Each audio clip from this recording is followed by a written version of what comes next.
अस्सलाम वालेकुम व्यूअर्स, मैं हूं डॉक्टर मोहम्मद इसहाक फर्रुख। टाइफाइड, बहुत से लोगों को टाइफाइड का प्रॉब्लम होता रहता है और टाइफाइड की वजह से उनकी लार्ज इंटेस्टाइन जो है ना, उसके अंदर बड़ी प्रॉब्लम आ जाती है। अब इसके साथ अगर ये नुस्खा इस्तेमाल करेंगे, बहुत शार्ट सा नुस्खा है, अगर इसको आप इस्तेमाल करेंगे तो इंशाअल्लाह ताला अज़ीज़ टाइफाइड की वजह से आपकी लार्ज इंटेस्टाइन के अंदर जो प्रॉब्लम आ रही है, रब्बुल इज़्ज़त उससे इंशाअल्लाह ताला अज़ीज़ आपको शिफा दे देगा। लेकिन बात यह है कि टाइफाइड जो है वो होता क्यों है, थोड़ा सा कि ये जहन में रख लें कि टाइफाइड हमेशा गैर मुहतात लोगों को ज़्यादा होता है। जो बाहर के खाने खाते हैं, रेडी से खाने खाते हैं, वो चम्मच को खाना तो खा रहे होते हैं, लेकिन वो जो चावल ये चने चावल जो खा रहे होते हैं, उनको मैंने अक्सर देखा है कि वो चम्मच जो है उसको क्या करते हैं, वो उसको यूं करके धोते हैं और आपको दे देते हैं। उसी पानी के अंदर पता नहीं कितनी मरतबा कितनों के चम्मच धुले होते हैं और दूसरे उसी को कहते हैं हाँ जी धो के दिया। अरे भाई, आपने ये देखा कि उसने कहाँ धो के दिया? तो वो जरासीम वही होते हैं। टाइफाइड हमेशा उन लोगों को ज्यादा होता है, तो इसलिए टाइफाइड से ख्याल रखें कि ये बड़ा गंदा सा होता है जरासीम। अगर जोड़ों में चला जाए तो उसके लिए भी प्रॉब्लम होती है। बहरहाल खैर, आप कहेंगे यार नुस्खा बताओ, बाकी छोड़ो।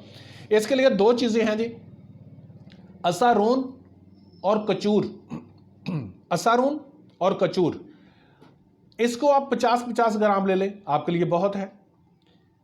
बारीक पीस लें इसको और 1000 mg के कैप्सूल सुबह दोपहर शाम खाएं। असारून के अंदर स्मेल होती है, लेकिन इसको आप खुला नहीं खा सकेंगे, इसलिए आप इसको सिर्फ सुबह दोपहर शाम खाना खाने के बाद 1000 mg खाएं। कमो बेश इसको 1.5 माह जरूर इस्तेमाल करें। इसके साथ आपके मैदे के अंदर सोजिश हुई वो भी ठीक होगी। अगर आपको हेपेटाइटिस के कुछ जरासीम, अगर कोई वायरस वगैरह आपके चल रहे हैं लीवर के अंदर, तो वो भी ठीक होंगे, क्योंकि असारून जो है वो जबरदस्त किस्म का जिगर का फ्रेंडली होता है और कचूर जो होता है एंटी वायरल है।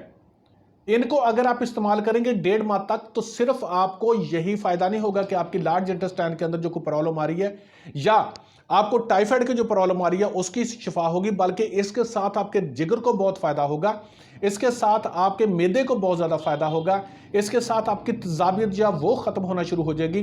अगर मुंह में छाले निकलते हो वो खत्म हो जाएंगे, अगर मुंह में बदबू आती हो वो खत्म हो जाएगी, अगर आपको हाजमा सही नहीं होता तो वो भी ठीक होगा इंशाअल्लाह ताला। अज़ीज़ बनाइएगा, इस्तेमाल कीजिएगा। अल्लाह रब्बुल इज़्ज़त हम सब का हामी नासिर हो। Thank you so much. अल्लाह हाफ़िज़।